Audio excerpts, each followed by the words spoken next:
Ito naman ang kwento ng isang ginang sa Leyte. Siya si Muffet, na kasalukuyang nakikipaglaban sa matinding sakit. Binanto ng doktor, Iday, you have a cancer.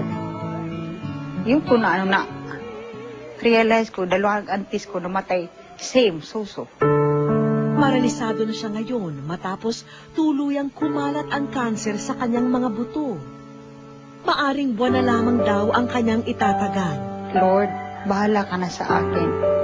Pero gusto ko, before mo ako kunin, yung mga anak ko, ayusin mo muna. Samantala, 10 taon nang hiwalay si Muffet sa asawa. Kaya batid ng 4 niyang anak na wala silang ibang makakapitan kundi ang isa't isa. 3 sa kanila, huminto na sa pag-aaral, maalagaan lang ang ina. Yung ginagawa ko na lang yung talbos ng kamote. Pinapakuluan ko yun para lang nilagyan ko ng yung gatas niya. Para lang mainom niya eh. Kasi sabi kasi yung talbos ng kamote, masustansya daw yun. Yun na lang yung pinapakuluan ko para bigay sa kanya. Ipinagpapasalamat na lang daw nila ang mga kaanak at kaibigan na nagmamalasakit kay Muffet. Isa na rito si Shelo. Saksi raw siya sa taong hinahangaan at nagpapagaan ng pakiramdam ni Muffet. Ang aktor na si Aga Mulak.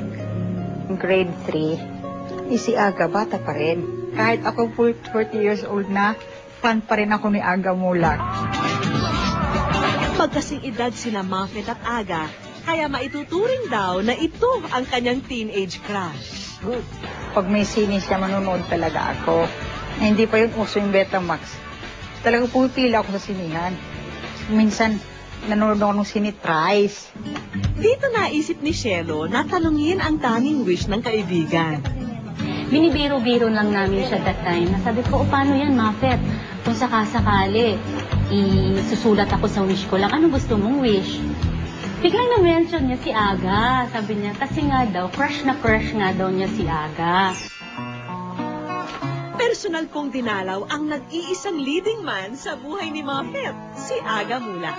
Thank you so much. Thanks so much for accommodating. No problem. We have a video. May papakita kaming video for you para kay Muffet. Okay. Sige. Okay. Kasi kaya na ako nagkakawa ko, ang mukha na Aga Mulak. Dito unang nakita ni Aga ang kondisyon ni Muffet. Oh, that's her? Halos madurog daw ang kanyang damdamin nang makita ang kalagayan ni Muffet.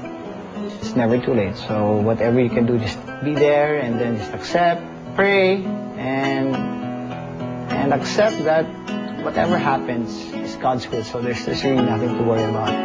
Aga, gusto kitang makita kasi una, #1 fan mo ako. Humanga si Aga sa determinasyon ni Muffet. Kaya naman agad siyang naghanda ng kanyang mga personal na regalo na ipapadala kay Muffet sa Leyte. Okay, Muffet. Nang hapong ding yun, dito naman kami dumiretso. Nais kasi naming isakatuparan ang matagal ng pantasya ni Muffet.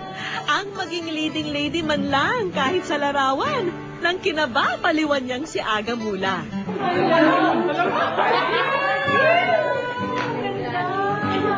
Narito rin ang ilan sa mga personal na regalong ipinadala ng kanyang long-time crush.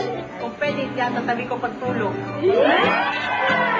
Pero tiyak na mas kikiligin pa siya sa nakaabang na eksena. Kamulat ko. Hello? Muffet! Hello, welcome sa Wish Ko Lang. Aga. So, may Ako si Vicky. Ha?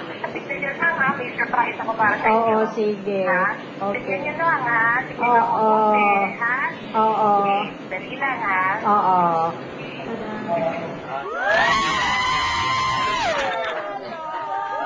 Hello.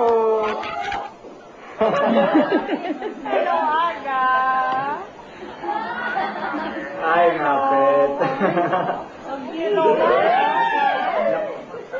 Kamusta? Andito kami sa bahay.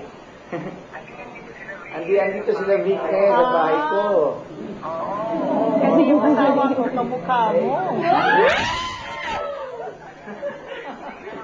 Hindi kaya ako yun. Hindi ko alam, nasispixes na ako eh. Hindi ko alam kung ano sasabihin ko sa'yo, basta. Ang galing. Happy ka? Natanggap mo ba yung mga pinadala namin dyan? Tanggap mo ba yung pinadala? Natanggap mo ba yung mga pinadala namin dyan? Magmasid-masid ka dyan sa paligid mo, makikita mo dyan. Thank you. Kaya lang, ako sana, kung pwede ako pumasok dito. Lalabas ka. Papasok sana ako dito, mas lalabas ako dyan. Kaya lang, hindi naman pwede. Kitang mayakap. Oo nga eh. Pagpapa. Ay! Oh, gusto ka rumaya ka. Paano ba to? Ito. Thank you. Ay, nako, Mapet. Basta hayaan mo minsan. Basta, mahirap magsalita. Mafet, gusto mo ba ng kiss? Flying kiss. Sabi nga, dito. Gusto mo ba ng kiss? Galing kay Aga. Oh. Sige, ito.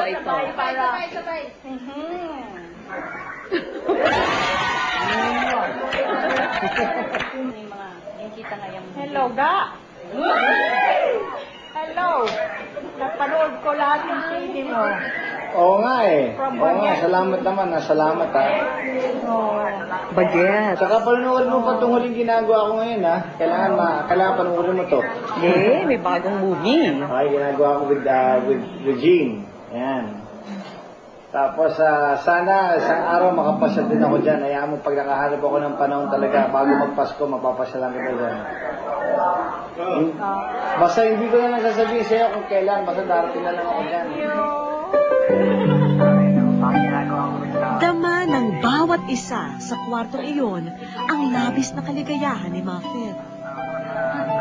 Para raw siyang nasa ulap habang kausap ang taong kasama niya sa kanyang mga pangarap. Okay, basta, hey, Muffet, stay strong lang. Okay? Okay, of course, God loves you all of us, okay? Salamat din, at salamat din sa wish ko lang at nabigyan tayo ng oportunidad na makapag-usap at makapagkita.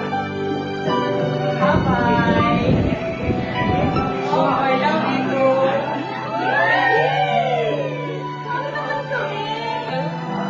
Habang buhay ng magiging laman ng puso ni Muffet ang mga tagpong ito.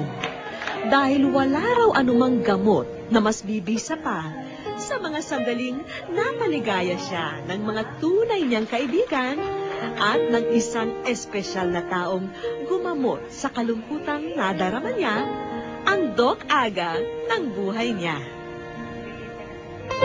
Hindi na nasalubong ni Muffet ang pagdating ng bagong taon dahil nitong ika-28 ng Disyembre 2009, tuluyan na siyang sumuko sa pakikipaglaban niya sa karamdaman. Pumanaw na si Muffet sa edad na 41. At sa pamamaalam niya, dala ni Muffet ang pagmamahal ng mga kaibigan at ng kanyang pamilya.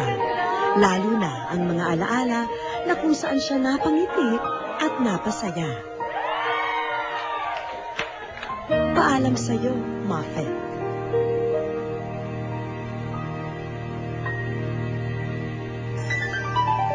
Naway nakapag-iwan po kami ng inspirasyon at pag-asa sa inyo. Kung kayo po ay may hiling para sa sarili o sa inyong kapwa, lumihan lang po at ipadala sa Wish Ko Lang, care of GMA Network Center Incorporated, EDSA Corner Timog Avenue, Diliman, Quezon City. At hanggang sa susunod na Sabado po, ako po si Vicky Morales. Ito po ang Wish Ko Lang.